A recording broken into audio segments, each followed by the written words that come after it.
கேட்கக்கூடாது? ஏன் கேட்கல? யார் எடுத்ததை பார்த்தது யாரு? என் மயன் திருடனி எடுத்தது பார்த்தது யாரு? நான் அப்படி பிள்ளை வளர்க்கவே கிடையாது. இல்லாத விடுதேன் கோயிலுக்குள்ளேயே அடிச்சாங்க. எதுக்காக அடிச்சிங்க? எனக்கு அது முதல்ல தெரியும். எல்லாருக்கும் வணக்கம். நீதிபதிகள், சிபிஐ, வழக்கறிஞர்கள், பிரஸ் மீடியாக்கள், ஊர் பொதுமக்கள் அனைவரும் வணக்கம். என் பையனை அடித்து கொன்ற வழக்கில் என் பையன் திருடன் இல்லை என்று நீதிபதிகள்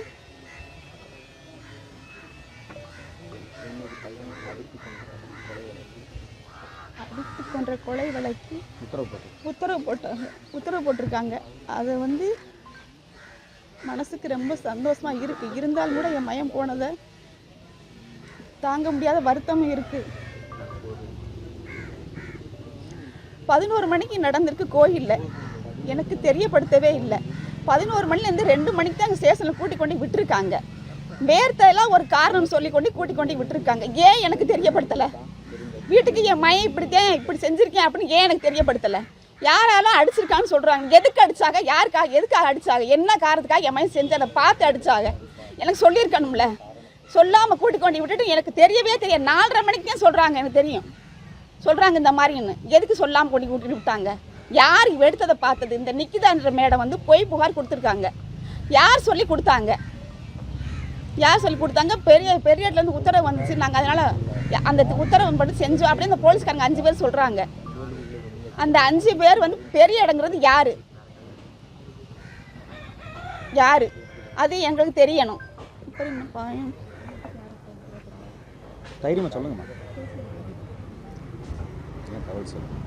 எனக்கு ஏன் தெரியப்படும்? 4:30 மணிக்கு தான் எனக்கு தெரியும். நாங்கள் போய் ஸ்டேஷனில் போய் என் மயனை போய் பார்த்தோம். நானும் சின்ன பையன் போய் 8 மணிக்கு பார்த்தோம்.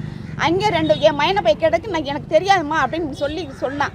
சொல்லவும் சக்தி சொல்லலாம்ல சொல்லுங்க. சக்தி தம்பியை பார்க்கணுன்னு சொல்லி அவர் தான் கூட்டிகிட்டு போய் எங்களை காமிச்சார். கூட்டி என் பையனை கேட்டுக்கிட்டு இருக்கையில அவர் சொன்னால் எனக்கு தெரியாதுமா, நான் எடுக்கலன்னு கையை காமிச்சான். அப்போ ஒரு போலீஸ்கார் நீங்கள் நிற்காதம்மா போங்கம்மா போங்க 2 பேர் விரட்டி விட்டாங்க. நாங்கள் வெளியே போய் நானும் என் பையன் நின்றுக்கிட்டு இருந்தோம். அப்புறம் வெளியிலேயே எங்களை நிற்க விட மாட்டேன்ட்டாங்க போலீஸ்காரவங்க. அப்போ சக்திகிட்ட கேட்டு எப்படின்னா போக சொல்கிறாங்க. இப்போ நீங்கள் போங்கம்மா நான் பார்த்து கூட்டிகிட்டு வந்துடுறேன் அப்படின்னு சொன்னாப்புல. சொல்லவும் 2 விட்டுட்டு வர மனசு இல்லாமல் சரி சக்தியும் கூப்பிட்டு வந்துடுவாப்புல. சரி காலையில் எது நடந்தால் நம்ம காலைல முதல்ல ஒரு வக்கீலை பார்த்து வெளியே எடுத்துக்கிடுவோம் அப்படின்னு சொல்லிட்டு நானும் என் பையனும் சக்தி இருக்க தைரியத்துலையும் நம்பிக்கையிலையும் வந்தோம். காலையில் தூங்கி எழுந்து நானும் என் பையனும் போய் ஸ்டேஷனுக்கு போகலாம் அப்படின்னு சொல்லி நான் கிளம்பிக்கிட்டீங்களா ஒரு 2 பேர் ஒரு டெம்போ வச்சு நின்றுட்டு இறங்கி வந்தாங்க. இறங்கி வரையில் நான் கடைக்கு ஒரு சோப்பு வாங்க வந்தேன் 6 மணியே போல் காலையில். கரெக்டாப்பா சோப்பு வாங்க வந்தேன். அப்புறம் ஒரு டெம்போவில் வெள்ளை வண்டியில் 2 பேர் இறங்கினாங்க. இறங்கையில் நான் பார்த்துட்டு வேகமாக என்னை நோக்கி தான் வந்தாங்க. வரும் யாரும் சொல்லிட்டு அந்த சோப்புக்கார பிள்ளைகிட்ட கடைக்காரப்பில் காசு குடிக்கல வந்தாங்க. வீடு எதுமான்னு கேட்டாங்க.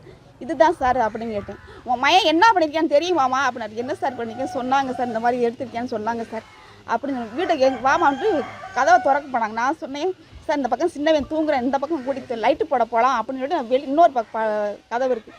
அதை பக்கம் போய் நீ ஏமா ஓடி போய் முதல்ல கதவை திறக்கிற? நான் திறப்பே இல்லம்மா அப்படின்னு சொன்னாங்க. சார் பையன் தூங்குற இருட்டாக இருக்கும் மிதிச்சுன்னு சொல்லிட்டு நான் லைட்டு படத்தான் சார் முன்னாடி வந்தேன் அப்படின்னு சொன்னதுக்கு அதட்டுனாங்க. பீரோலாம் திறம்மா அப்படின்னு சொன்னாங்க. பீரோலாம் திறக்கவும் சாவி எடுத்து பீரோ திறந்து உள்ளே இருக்க புறாமல் எடுத்து போட்டாங்க. எடுத்து போட்டு எங்கேம்மா வச்சுருக்கேன் நகை அப்படின்னு கேட்டேன். சார் இல்லை சார் தெரியல சார்ன்ட்டு அவன் ட்ரெஸ் எல்லாம் எதுமா அப்படின்னு சொன்னாங்க. என் மயங்கர் ரஃபா போகிற பீஸெல்லாம் வெளியில் தான் வச்சுருக்கேன். அதை பூரா எடுத்து அவங்க தான் கொட்டி பார்த்தாங்க. பார்த்துட்டு ஒன்று கூட இல்லாமல் நீங்கள் எந்திரா அப்படின்னு சொல்லி என் சின்ன பையன் முகம் கூட கழுவலை. முகம் கூட கழுவ சட்டையை கூட பெரட்டி கூட போட விட மாட்டேன்ட்டாங்க. அவ்வளோ வேகமாக அவனை போட வச்சு கூட்டிகிட்டு போனாங்க. அப்போ கேட்டாங்க உன் மயன் ஆச்சி கடை எங்கேம்மா இருக்குது அப்படின்னு. ஆச்சி வீடு எங்கேம்மா இருக்கட்டும்? ஆச்சி தாத்தாலாம் இறந்துட்டாங்க சார் அப்படின்னு நான் சொன்னேன். இல்லைம்மா கடை வச்சுருக்காங்கம்மா கோயிலுக்கு மேலே கடை வச்சுருக்காங்க கோயிலுக்கு முன்னாடி அப்படின்னு. நான் கூட சொன்னேங்க சார் எங்கள் சொந்தக்காரங்க இருக்குமோ அப்படின்னு சொன்னேன். அவங்க பேர் குருவம்மான்னு சொன்னேனம்மா அப்படின்னா எனக்கு பெரியவா தான் சார் அப்படின்னு சொன்னேன். அப்போ வீடை காட்டுறான்னு சொல்லி சின்ன பையனை கூட்டிகிட்டு போனாங்க. கூட்டிகிட்டு போவோம் சரி கூட்டிகிட்டு கொண்டு வீடைத்தானே காமிக்கத்தானே கூட்டிகிட்டு போகிறாங்கன்னு சொல்லிட்டு நான் உள்ளே தான் எடுத்து வச்சுட்டு வெளியே பார்த்தா அப்புறம் எங்கள் சொந்தக்காரனுக்கு போனவங்க சொன்னாங்க என்னமோ சின்ன பையனையும் கூட்டிகிட்டு போயிட்டாங்க சொன்னேன். என்ன வீடைத்தானே காமிக்க போகிறேன்னு கூட்டிகிட்டு போனாங்க, அவனையும் கூட்டிகிட்டு போயிட்டாங்களா அப்படின்னு சொல்லிட்டு நான் அந்த சொல்லலாம் அப்போ வினோத்துன்றவங்க அந்த பையன்கிட்ட போய் நான் கேட்டேன். கேட்கும் தம்பி இந்த மாதிரி சின்னவனையும் கூட்டிகிட்டு போயிட்டாங்கப்பா அப்படின்னு சொல்லி. இல்லைம்மா விசாரிச்சுட்டு விட்டுருவாங்க ஒன்றும் பயப்படாதீங்க அப்படின்னு சொன்னாப்புல. சொல்லவும் கொஞ்சம் நேரம் இருந்து பார்த்தேன் வரல. 11 மணியாச்சு 10 மணியாச்சு வரல. அப்புறம் எங்கள் அக்கா அண்ணன் மையன்ட்ட கேட்டேன். இந்த மாதிரி இல்லை வந்துருவாங்க விசாரிச்சு விட்டுருவாங்க அப்படின்னு சொன்னாங்க. அப்புறம் இருக்கவும் அப்புறம் திரும்ப ஒரு எங்கள் அண்ணன் தான் நான் ஃபோன் போட்டு, தம்பி எனக்கு ரொம்ப பயமாக இருக்கா, ரொம்ப லேட் ஆயிடுச்சு, 2 பேரையும் கூட்டிகிட்டு போயிருக்காங்க, ஒரு விவரம் தெரியலப்பா, நீ சக்தி தம்பிக்காவது ஃபோன் போட்டு என்னன்னு கேளுப்பா அப்படிங்கிறதுக்கு சக்திக்கு ஃபோன் போட்டுச்சு எங்கள் அண்ணன். போடையில் ஃபோன் போகலத்த, நான் திரும்ப ஒருக்கா நம்பர் வேணால் தரேன், நீங்கள் வேணால் போடுங்கத்தேன்னு சொல்லிச்சு. சரி கொடுப்பா, நான் பேசுனதே இல்லை, சரி குடியா நான் பேசுகிறேன் அப்படின்னு நம்பர் போட்டு தம்பிக்கு முதல்ல போட்டேன், போகலை. திரும்ப ஒருக்கா போட்டேன், எடுத்தாப்புல இந்த மாதிரி கூட்டிகிட்டு போயிருப்பாங்க வேணும், இல்லைப்பா பயப்படாதீங்க, திரும்ப கூட்டிகிட்டு விட்டுருவாங்க, விசாரிச்சு விட்டுருவாங்கன்னு சொல்லவும் நான் ரொம்ப தைரியமாக இருந்தேன். சரி இவ்வளோ தூரம் சொல்கிறாங்களே, விட்டுருவாங்க. நான் இது வரைக்கும் இவ்வளோ நாள் ஆச்சு, இவ்வளோ வயசாகி போச்சு, எனக்கு இந்த மாதிரி நான் கேள்விப்படவே இல்லை.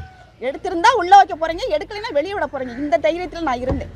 இல்லைன்னா எடுத்திருந்தா உள்ளே வைக்கப்பாங்க, நம்ம ஒரு அக்கில பார்த்து நாளைக்கு எடுத்துக்கிறோம் அப்படின்ற தைரியத்தில் நானும் என் மயனை ரொம்ப இவனையும் கூட்டிகிட்டு போய் 6 மணி சரி 6 மணிக்கு விட்டுருவாங்கன்னு திரும்ப சொன்னாங்க. சரி 2 பிள்ளைங்க நம்ம கோயிலுக்காரங்க தான், நம்ம சொந்த பந்தம் தானே, நம்பித்தான் நான் முக்கியமாக இருந்தேன். யாருமே கேட்கலன்றது என் மயன் இறந்ததுக்கப்புறம் தான் எனக்கு தெரியும். ஏன் கேட்கல, யார் எடுத்ததை பார்த்தது யாரு, என் மயன் திருடனி எடுத்தது பார்த்தது யாரு, நான் அப்படி பிள்ளை வளர்க்கவே கிடையாது, இல்லாத விடுதேன் நான் பிள்ளை வளர்த்தேன். ஆனால் யாரா சொல்லுங்க, என் மயங்க 2 பேரும் இந்த மாதிரி இந்த இடத்துல செஞ்சாங்கன்னு சொல்லுங்க பாப்பா, இப்பவே நான் சாகுறேன். அப்படி நான் பிள்ளை வளர்த்தேன், கஞ்சிக்கு யார் வீட்லையுமே கஞ்சிக்கு பாட்டில் துணிக்கு விடலை. நான் வைராஜ்மா பிள்ளை வளர்த்து என் பிள்ளை சொத்துன்னு நினச்சி நான் 2 பிள்ளைகளும் வச்சுருந்தேன். ஆனால் கடைசி ஊர் போய் கூட கும்மி அடிச்சு விட்டுட்டாங்க.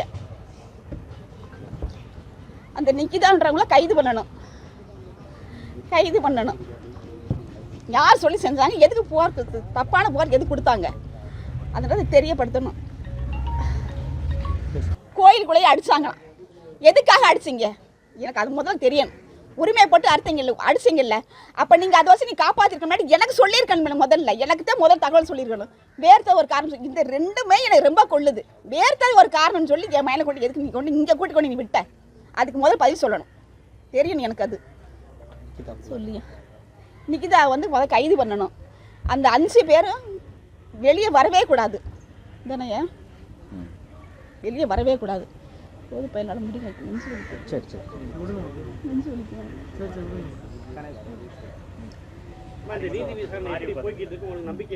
தம்பி, எனக்கு நம்பிக்கை இருக்கு, சிபிஐ சார் மேல நம்பிக்கை இருக்கு தம்பி. கேள்விகள் இருந்தால் நீங்கள் கேட்டுக்கலாம். நீதிமன்றத்தில் நீதிபதி ஸ்ரீமதி சொல்லியிருக்காங்க, காவல்துறைக்கு பாடம் புகட்ட வேண்டும் அப்படின்னு சொல்லியிருக்காங்க. யாராக இருந்தாலும் வெளியே வரக்கூடாதுன்னு சொல்லியிருக்காங்க. இவ்வளோ நாள் போராடினதுக்கு நீங்கள் நிக்கிதா கொடுத்த புகாரும் ஒரு பொய்யான புகார்னு சிபிஐ அறிக்கை தயாராகிட்டு சப்மிட் பண்ணுன்னு சொல்லியிருக்காங்க. நீதிபதி உங்களுடைய மகன் கொலை வழக்க இவ்வளவு பேசினது, இவ்வளவு தீர்ப்பு கொடுத்தது, இதை பற்றி எப்படி பார்க்கலாம்? ஒரு தாயா இருந்து அவங்க என்ன உணரணுமோ அதை உணர்ந்து அந்த இதை கொடுத்து தீர்ப்பை கொடுத்துருக்காங்க. அதில் ரொம்ப சந்தோஷப்படுறேன் நான். ஒரு தாய்க்கு தான் தெரியும் ஒரு தாயோட வழி, அதை உணர்ந்து அவங்க கொடுத்துருக்காங்க. சரியா, அந்த 5 காவலர்கள் மீது மேற்கொண்டு உயர் அதிகாரிகள் ஈடுபட்டுட்டான்னு சொல்லிட்டு தம்பி இதெல்லாம் சொல்லுங்க. கொடுக்கணும், வெளியே வரக்கூடாது, யாராக இருந்தாலும் வரக்கூடாது. என் மயனுக்கு சிறு துளியில் கூட தீங்கு நினைச்சிருந்தவங்களும் வெளியே வரவே கூடாது, யாராக இருந்தாலும் சரி. மேற்கொண்டு விசாரிச்சு யாருன்னு பார்த்து மேற்கொண்டு உள்ள தள்ளணும். நிக்கிதா பொய் புகார் கொடுத்தோம்னு சொல்லியிருக்காங்களா, அவங்கள இப்போ நீதிபதி அவங்க மேலே நடவடிக்கை எடுக்கணும்னு சொல்லியிருக்காங்க. அதை எப்படி பார்க்குறீங்க? அதை நடவடிக்கை எடுக்கணும்னு சொல்லியிருக்காங்க. அது பொய் புகார்னு உங்களுக்கு ஏற்கனவே தெரியுமா, இல்லை இப்போதான் உங்களுக்கு தெரியும்? பொய் புகார்னு எங்களுக்கு நேற்று தான் தெரியும். அஜித் எடுத்துருக்க மாட்டேன்னு தெரியும். எனக்கு ஏற்கனவே என் பையன் எடுத்துக்க மாட்டேன், நான் நம்புறேன், முழுசா நம்புறேன். அந்த மாதிரி நான் பிள்ளை வளர்க்கவே கிடையாது, எடுத்துக்க மாட்டேன் ஆரம்பத்தில் நம்பினேன். ஆனால் ஊர் மக்களுக்கும் உலகத்துக்கும் தெரியணுன்றதுக்காகத்தே இவ்வளோ நாள் இந்த இதுக்காக நாங்கள் காத்திருந்தோம். அது இப்போ தீர்ப்பாக சொல்கிறது வேற, அவங்க நீதிபதி சொல்றது வேற, அதனால தான் இவ்வளவு தூரத்துக்கு காத்திருந்தோம். அது இந்த உலகம் இந்த மாதிரி விசாரணை உங்களுக்கு போதிய திருப்திகரமாக இருக்கு, நல்ல முறையில் ரொம்ப நம்பிக்கையா இருக்கு, ரொம்ப திருப்தியா இருக்கு. அடுத்த கட்டம் இந்த வழக்கில் நிறைய பேரை சேர்த்துருக்காங்க. அதாவது டிஎஸ்பியிலேருந்து இன்ஸ்பெக்டர் வரைக்கும் நிறைய பேர்த்த வழக்கில் சேர்த்துருக்காங்க. அவங்க மேலே என்ன மாதிரி நடவடிக்கை நீங்கள் எடுக்கணும்? அந்த 5 பேர் உள்ளே இருக்காங்களா, இவங்க மேலே சிறைக்கு செல்லணும்னு நினைக்கிறீங்களா? ஆமாம், சிறைக்கு செல்லணும். ஒன்றுமே அறியாத ஒரு அப்பாவி இவ்வளோ கொடூரமா, முளாப்படி தண்ணி இல்லாமல், இதெல்லாம் உங்கள் சட்டத்தில் இருக்கா? தண்ணியெல்லாம் கொடுக்கக்கூடாது உங்கள் சட்டத்தில் இருக்கா? ஒரு அரைக்கணை இந்த மாதிரி பண்ணியிருக்கேன். அப்படி என் மையனை தீவிரவாதியா? வச்சு விசாரி, எதுக்கு இந்த மாதிரி கொடுமைப்படுத்துற? மரத்தில் தொங்க விட்டுருக்க, வயிற்றுக்கா கஞ்சி தன்னால போறது யார் என்ன தப்பா எடுத்துக்கிறாங்க. தன்னால போற நீர் மலத்தை கூட பள்ளி கட்டாயம் வர வச்சிருக்காங்க. பிள்ளை பார்த்தாங்க வேற எதை பார்த்தாங்க? உடனே ஒரு தாய் தானே பெற்றிருப்பா. இவ்வளவு கொடூரமாவா? என் மய குன்னி குறுகிய செத்துப்பேன். இனிமேல் எவன் முகத்தில் முழிக்க கூடாதுன்னு அவன் உயிரை விட்டு போயிருப்பேன். அவ்வளோ ஒரு கொடூரமாக அவனை பண்ணியிருக்கீங்க. எங்கெங்கே கூட்டிகிட்டு போகிறது? கம்மா கடுவாலும் கூட்டிகிட்டு போகிறது. உடனே ஒரு தாய் பெற்றிருப்பாங்க. நீ இந்த அக்கான்னு சொல்ல பிறந்திருப்ப. மனுஷனுக்கு இறக்க குணம் வந்து 6 அறிவு உள்ளவன் தான் கொடுத்துருக்கேன். 5 அறிவுக்காரன் நீ வேலை பார்த்துருக்க. என் கொலை கொதிக்கிற மாதிரி யார் கொலை கொதிக்குமா? இதில் ஈடுபட்ட எவ்வளவு வழியே வரக்கூடாது. எனக்கு அன்னைக்கு முழு விவரம் தெரியல என்னாடு. அதுக்கப்புறம் தான் தெரியுது இப்படி இப்படிலாம் நடந்துருக்கு. அதுக்கப்புறம் தான் தெரிஞ்சிச்சு. எனக்கு ஒன்றுமே தெரியல. அதுக்கான நேரம் எங்களை கொடுக்கல. அது என்னன்னு விசாரிக்க கூட எங்களுக்கு நேரம் கொடுக்கல. காவல்துறையில் மனித உரிமை மீறல் வயிற்று கஞ்சி கூட வாங்கி கொடுத்துக்கலாம். அன்னைக்குமே பட்னியா போட்டு கொண்டிருக்கீங்களா? நீங்களாம் மனுஷ பிரதிகளா? மனுஷ பிரதிகளா பிறந்தீங்களா? சில விஷயங்கள்லாம் இருக்கு, முடியாது. காவல்துறையில் மனித உரிமை மீறல் பண்ணியிருக்கிறாங்க.